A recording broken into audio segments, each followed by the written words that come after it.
Senhor nosso Deus e Pai, toda honra e glória sejam dadas a Ti. Pedimos que abras os nossos olhos para vermos, por um lado, a terrível batalha que devem enfrentar todos aqueles que querem viver piedosamente, porque somos filhos do reino no meio do império das trevas. E ao mesmo tempo ajuda-nos a ver a soberania, o caráter irresistível do reino de Deus, que há de prevalecer sobre a terra e há de ser consumado na vinda de nosso Senhor Jesus Cristo.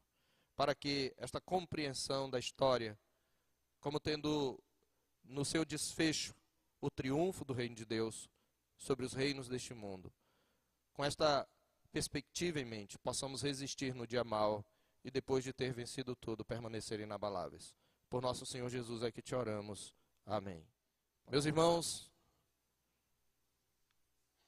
nós devemos ter em mente e devemos estar apercebidos de que nós estamos já neste raiar do século 21,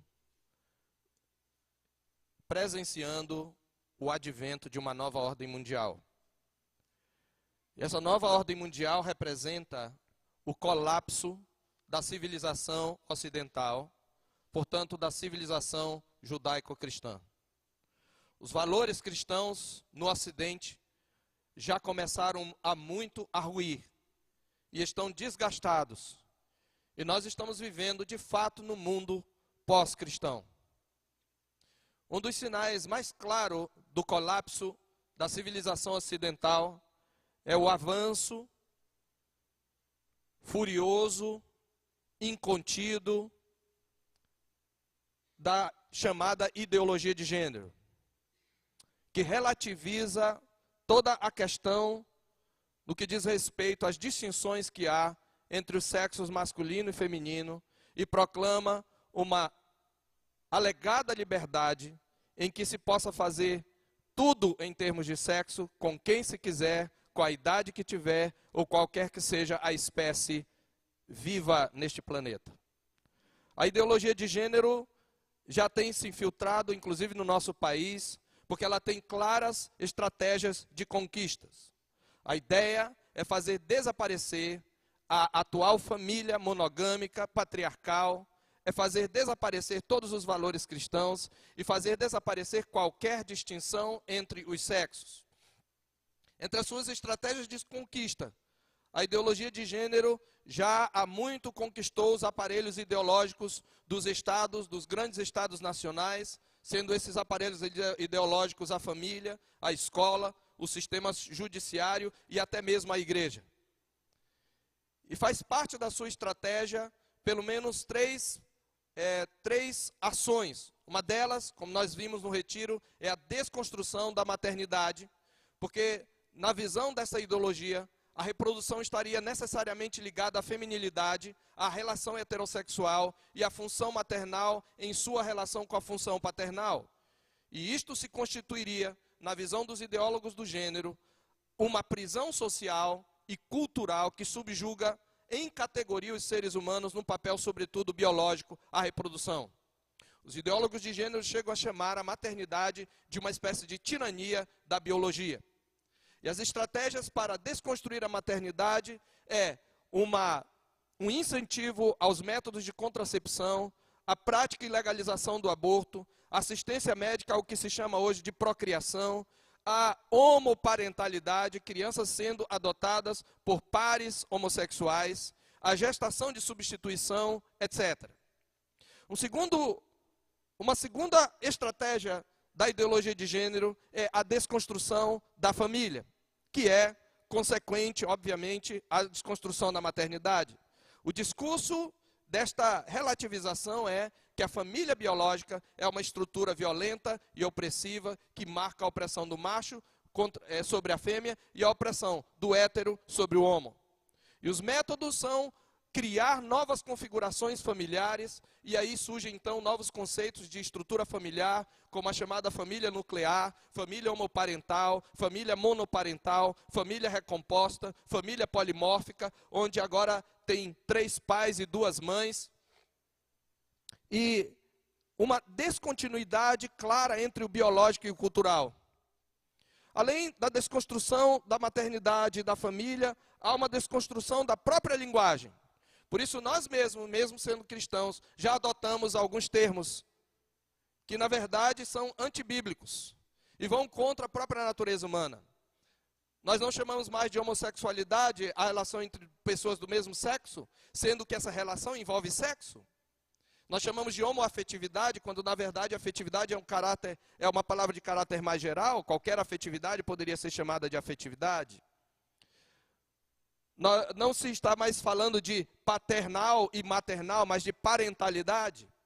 Recentemente eu preenchi um formulário da Polícia Federal, onde não tem mais pai e mãe, mas tem relação parental 1, relação parental 2.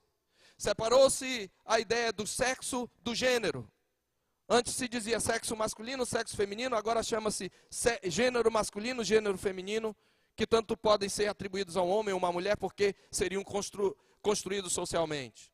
Essa desconstrução da linguagem visa realmente implantar uma nova cultura e uma nova ordem mundial.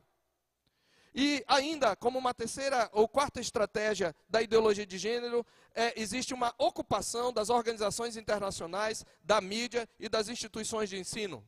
ONU, Unesco, Unicef, União Europeia, Direitos Humanos, todos eles já foram cooptados, já foram conquistados pelos ideólogos dessa vertente que nasceu no feminismo, que nasceu, na verdade, no marxismo.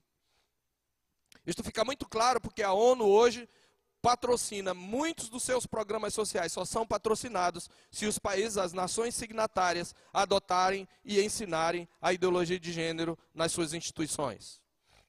Isto é muito claro e várias pessoas têm apontado isso e há documentos aos borbotões para provar uma pressão política-econômica sobre grupos, organizações e nações contrárias.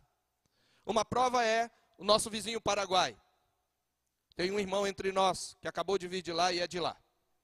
Eles se colocaram contra o ensino da ideologia de gênero nas suas instituições educacionais. E o Paraguai, por causa disso, o governo do Paraguai, a nação chamada Paraguai, já sofre pressões do Banco Mundial, do FMI e da União Europeia, pressões econômicas. Não se engane com a nossa democracia. Nós estamos chegando a uma ditadura de opinião. A pergunta é: estamos preparados para um mundo pós-cristão? Perceba que as posições cristãs, os valores cristãos vão se tornar criminalizados. Eles vão ser criminalizados. Chamar, por exemplo, a homossexualidade de pecado, a prática homossexual de pecado, vai se tornar um crime. E a coisa já está bem avançada.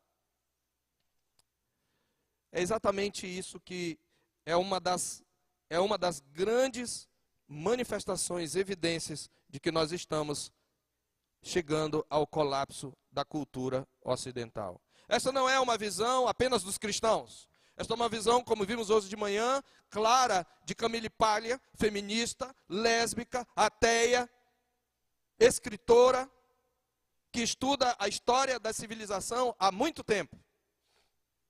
Esta é uma visão de uma mulher que é feminista, para citar apenas um. Estamos preparados? Nós estamos preparados como igreja para adentrar um mundo onde a nossa fé seja criminalizada e onde, para servir o Senhor Jesus, nós venhamos a ser presos?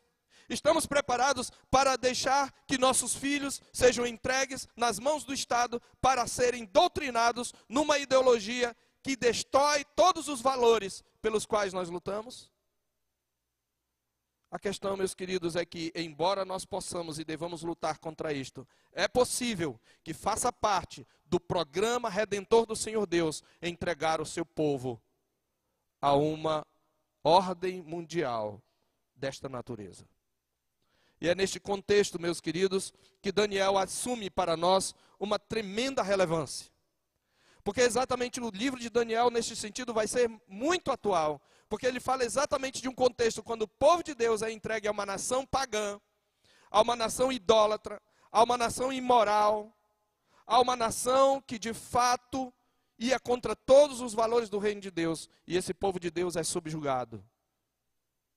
E é por isso que nós estamos aqui propondo expor o livro de Daniel.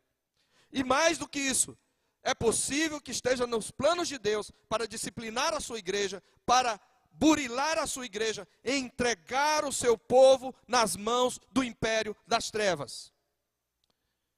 E ele faz isto para disciplinar, para depurar, para purificar o seu povo e para manifestar a sua glória, dando a esse mesmo povo força e resistência, mesmo em tempos de perseguição.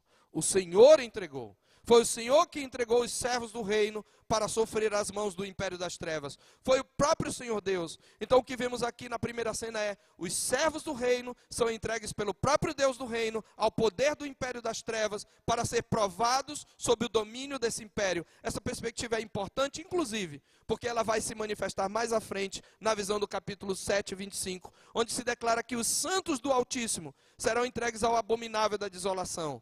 Essa observação, meus irmãos, nos ajuda a ver que por mais que nos envolvamos em uma luta de caráter político, nós precisamos entender que é tendência do período que antecede a vinda de Cristo, que a igreja seja entregue ao poder do Estado para ser provada e ao mesmo tempo para ser uma bandeira do reino, mesmo sob forte oposição. O reino continuará seguindo, crescendo e prevalecendo, mesmo em tempos de perseguição. A igreja precisa ter isso na mente, para que se chegar a perseguição, ela permaneça firme e depois de tudo ainda permaneça inabalável.